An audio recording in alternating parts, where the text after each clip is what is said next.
प्रदीप चौबे जी का एक शेर है, वो जो मशहूर मस्खरा होगा आंख से कंठ तक भरा होगा। क्या बात है। तो करुणा से हास्य निकलता है साहब, हास्य कहीं वैसे नहीं निकलता। अब आप बेरोजगारी की समस्या है तो कारुणिक ना, लेकिन उसमें से भी हास्य निकलेगा। तो ये हास्य जो है करुणा का ही पक्ष है। हाँ। अच्छा सर, हास्य रस आज के जो आप स्थिति देख रहे हैं देश में, क्या परिस्थिति बनी हुई है रिश्तों को लेकर के, है ना, कुछ कुछ दिन ही होते हैं, कुछ महीने गुजरते हैं, कुछ दिन कुछ हफ्ते गुजरते हैं, और वो नए रिश्ते कहाँ जाकर समाप्त हो जाते हैं, कहाँ जाकर उन पर अंकुश लग जाते हैं एक तरीके से कि वो आगे नहीं चल पाते। तो सर, क्या हास्य रस कविता उनके ऊपर कुछ ऐसा कार्य करने योग्य है कि उन रिश्तों को आगे चला पाए या उनमें और अच्छी मतलब करुणा पैदा कर सके, या फिर? दरअसल इसका कारण वही है, साहित्य का अभाव।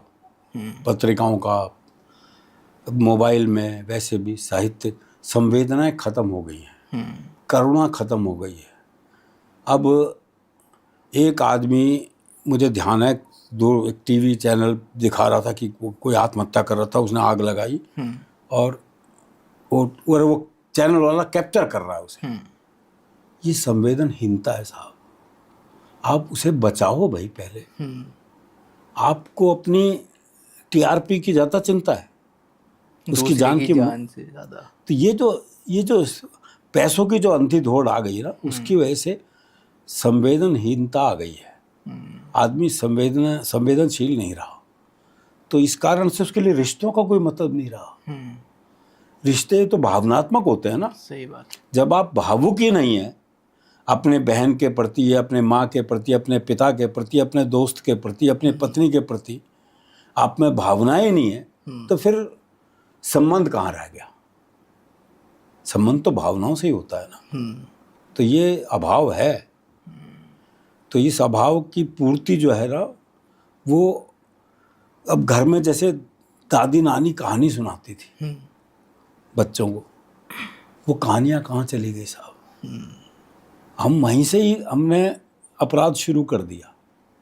वो चाहे परियों की कहानी होती थी, उनमें पंचतंत्र की कहानियाँ होती थी, उसमें संदेश ही होते थे ना कुल मिला के। हाँ। वो कहाँ रह गया अब? तो इसलिए बच्चों में वो भावनाएं नहीं आ रही। बच्चों में भावनाएं नहीं आ रही तो संवेदनाएं खत्म हो रही। लेकिन सर, ये क्या रिश्तों में नया वायरस एक तरीके से लगा है कि भाई रिश्ते, नई नई शादियां, नए नए संबंध बनते हैं, और किसी दूसरे के प्रेम में आकर के सबसे पहले तो आप दूसरे से नया रिश्ता बनाते हैं, फिर उसको एक ऐसे मोड़ पर ले जाकर खड़ा कर देते हैं कि ना तो वो आगे चलने लायक रहता, ना वो पीछे देखने लायक रहता। तो वही कारण है उसके पीछे सर। भावनाएं नहीं है, समर्पण नहीं है, संवेदनाएं नहीं है। ये बहुत आवश्यक है और इसकी शिक्षा बचपन से ही मिलनी चाहिए। दूसरे के प्रति सम्मान की भावना वो कहाँ है? तो उसको बचाना बहुत ज़रूरी है। तो ये पैसों के होड़ जो है ना, ये आदमी को कहीं का नहीं छोड़ती साहब। वो इसने बहुत नुकसान किया हुआ है। और कहाँ ले जाएगा आदमी? कोरोना काल में लोगों के पास करोड़ों रुपए हो थे और ऑक्सीजन नहीं मिली, उसके बावजूद भी खुद को नहीं बचा सके। क्या कर लिया पैसे ने? तो पैसे से ज़्यादा महत्वपूर्ण संबंध है ना। बिल्कुल। जहाँ संबंध है वहाँ बचे लोग। संबंध के आधार पर लोगों ने मदद करी। सिर्फ पैसे से तो कुछ नहीं हो सकता ना। पैसा बहुत कुछ है लेकिन सब कुछ नहीं है। हमने उसे सब कुछ बना रखा है। दिक्कत ये है, संबंधों को, रिश्तों को हम सब पीछे पैसे के तराजू पे तोलने लगे, सबसे आगे रख दिया हमने। ये बड़ी बात है सर। वो देखो ना, आदमी अपनी माँ की हत्या कर दे, पिता की हत्या कर दे, बीबी की हत्या कर दे, पति की हत्या कर दे, भाई के साथ नहीं बैठने के लिए तो फिर। हाँ। और ये हमारे हरियाणा के कवि थे दादा लक्ष्मी, दादा लक्ष्मी चंद। हाँ, जो रागनी भी गाते थे। मैं आते वक्त उनकी रागनी सुन रहा था। 47 उस उम्र में ही गुजर गए थे वो। हाँ। बहुत कम उम्र में गुजर गए थे। उन्होंने उस वक्त लिख दिया था कि पानी जो है वो दूध से ज़्यादा महंगा बिकेगा। ये कोई सोच भी नहीं सकता था कि आदमी पानी बिकेगा। उस वक्त लिख दिया था उन्होंने। तो कवि की दृष्टि तो बहुत आगे तक रहती है ना। ये तो कहा ही जाता है कि जहाँ ना पहुँचे रवि। और फिर वो बोले मुकदमेबाजी होगी, भाइयों भाइयों में मुकदमेबाजी होगी। उस वक्त ये सोच भी नहीं सकते थे। लेकिन ये हुआ और हो रहा है, लगातार हो रहा है।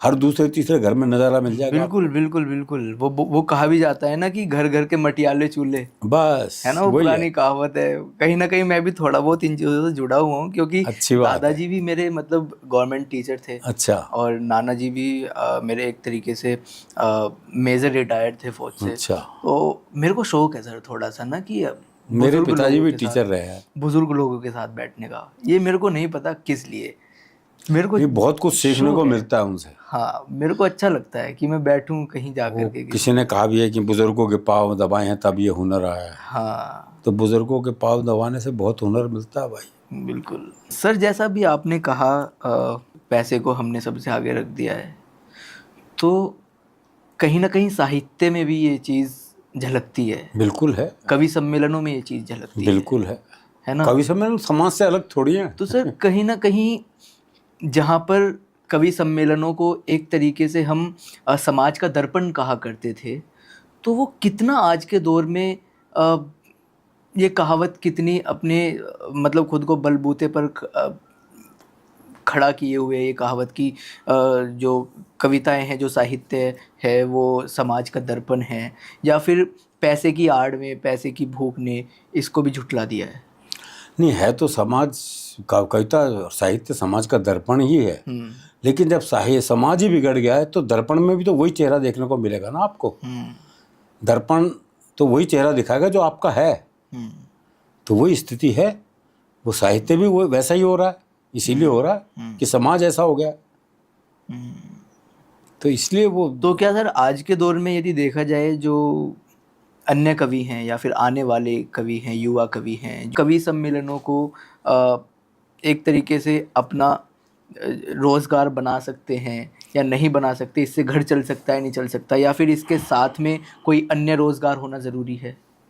देखो जी, बिल्कुल चला सकता है आदमी। मैंने खुद कभी नौकरी नहीं करी, कोई और काम नहीं किया मैंने, तो चला तो सकता है, लेकिन उसके लिए सब्र बहुत ज़रूरी है, पेशेंस बहुत ज़रूरी है। क्योंकि एक कवि को स्थापित होने में 8 से 10 साल लग जाते हैं।